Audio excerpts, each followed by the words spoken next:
Assalamualaikum warahmatullahi wabarakatuh. Selamat pagi Sobat Belajar di Rumah. Berjumpa kembali dalam pembelajaran kita pada hari ini, yaitu tema 5 ekosistem, subtema 2 hubungan antar makhluk hidup dalam ekosistem, pembelajaran ketiga dengan muatan PPKN KD 3.4 dan 4.4. Tentunya masih bersama Anisya Asmiadi. Baiklah anak-anak, mari kita awali pertemuan kita hari ini dengan membaca basmalah terlebih dahulu. Bismillahirrahmanirrahim. Semoga apa yang kita pelajari hari ini dapat terserap lebih baik bagi kalian semua. Salam sehat dan belajar di rumah ya. Mari kita belajar untuk hari ini. Tahukah kamu, perjuangan Indonesia sebelumnya selalu gagal karena kurangnya persatuan dan kesatuan di dalam bangsa? Apa saja bentuk persatuan dan kesatuan dalam upaya meraih kemerdekaan? Ayo kita cari tahu. Perjuangan bangsa Indonesia dalam melawan penjajahan telah dimulai sejak lama. Seperti yang kita tahu bahwa Indonesia pernah dijajah oleh bangsa Belanda hingga 350 tahun dan juga oleh bangsa Jepang selama 3,5 tahun. Namun pada saat itu, perlawanan bangsa Indonesia selalu mengalami kegagalan. Hal ini dikarenakan kurangnya rasa persatuan dan kesatuan di dalam bangsa.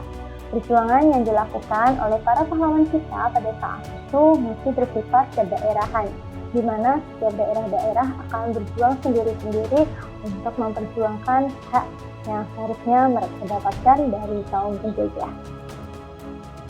Namun semangat persatuan dan kesatuan akhirnya mulai muncul sejak didirikannya organisasi Budi Utomo pada tahun 1908 yang diprakarsai oleh Dr. Wahidin Sudirohusodo dan diketuai oleh Dr. Sutomo.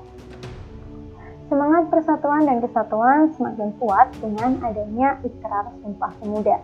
Ikrar Sumpah Pemuda dibacakan pada Kongres Pemuda yang kedua pada tanggal 28 Oktober 1928, sehingga pada tanggal 28 Oktober diperingati sebagai Hari Sumpah Pemuda. Persatuan dan kesatuan apa saja yang dilakukan dalam upaya meraih kemerdekaan? Mari kita perhatikan timeline berikut ini. Pada tanggal 15 Agustus 1945, Jepang menyerah kepada Sekutu secara resmi yang diumumkan oleh Kaisar Hirohito. Berita kekalahan Jepang kemudian didengar oleh salah seorang tokoh golongan muda yang bernama Sultan Syahrir melalui siaran radio dari luar negeri. Berikutnya, Sultan Syahrir dengan golongan muda yang lainnya, akhirnya Sultan Syahrir bersama dengan golongan muda lainnya segera mendesak Soekarno dan Hatta untuk segera memproklamasikan kemerdekaan Indonesia. Soekarno dan Hatta namun menolak usulan tersebut karena mereka menunggu janji kemerdekaan Jepang yang diberikan pada hari sebelumnya.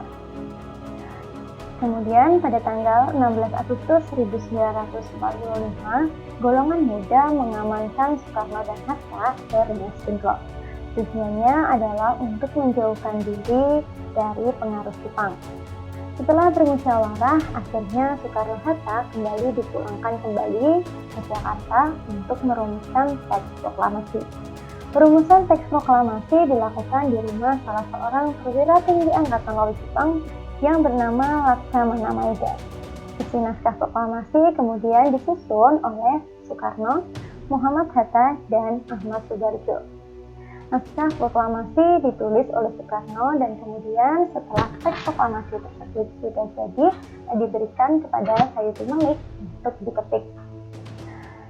Setelah itu muncul permasalahan siapa yang akan menandatangani teks proklamasi kemerdekaan karena banyaknya tokoh golongan muda dan golongan tua yang ada pada saat itu.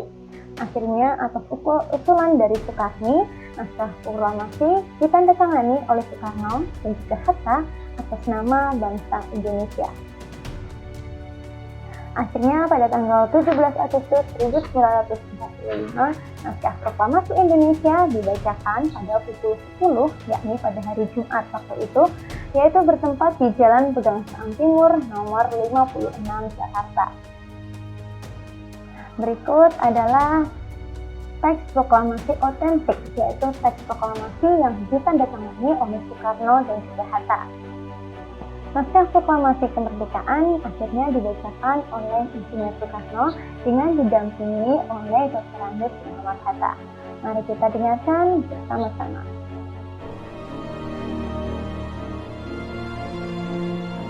Proklamasi. Kami, bangsa Indonesia, dengan ini menyatakan kemerdekaan Indonesia. Hal-hal yang mengenai pemindahan kekuasaan dan lain-lain diselenggarakan dengan cara saksama dan dalam tempo yang sesingkat-singkatnya. Jakarta, 17 Agustus 1945, atas nama bangsa Indonesia, Soekarno, Hatta.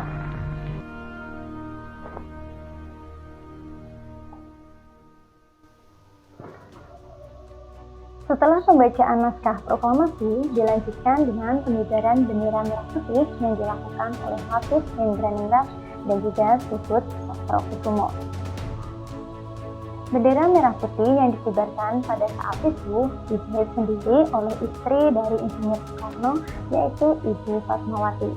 Pengibaran bendera merah putih tersebut diiringi dengan lagu Indonesia Raya yang diciptakan oleh W.R. Supratman.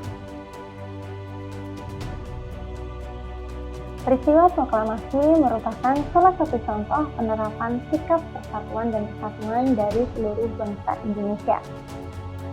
Semangat persatuan dan kesatuan yang telah ditunjukkan oleh para pahlawan bangsa harus dapat diterapkan dalam kehidupan sehari-hari, misalnya dalam kegiatan berikut ini. Kegiatan yang pertama yaitu gotong royong membangun pos ronda. 2. Gotong royong menyiapkan acara festival budaya. 3. Mengelola sumber daya alam secara bijak. Mengelola sumber daya alam secara bijak misalnya menebang pohon dengan sistem tebang pilih dan kerjasama dalam memenuhi sumber daya alam. Hal ini bertujuan agar kesejahteraan bersama dapat tercapai. Contoh manfaat penerapan persatuan dan kesatuan dalam kehidupan sehari-hari adalah pekerjaan terasa lebih mudah dan cepat selesai jika dilakukan bersama-sama, tercapai kerukunan di masyarakat. Baiklah anak-anak, inilah tadi materi pembelajaran kita untuk hari ini. Berikut adalah tugas belajar kalian di rumah, yaitu pada buku ketik 5E kalian pada halaman 68 nomor 1, halaman 68 nomor 2, dan halaman 68 nomor 3 untuk muatan PPKN KG 3.4 dan 4.4. Kita akhiri pertemuan pada hari ini dengan membaca hamdalah bersama-sama. Alhamdulillahirabbil alamin. Semoga pembelajaran pada hari ini membawa manfaat bagi kita semuanya. Baiklah anak-anak, semangat terus belajar di rumah ya, dan tak lupa senantiasa jaga kesehatan kalian. Sampai berjumpa lagi pada pembelajaran kita esok hari, tentunya masih bersama Manisha Kusniadi. Kita akhiri. Assalamualaikum warahmatullahi wabarakatuh.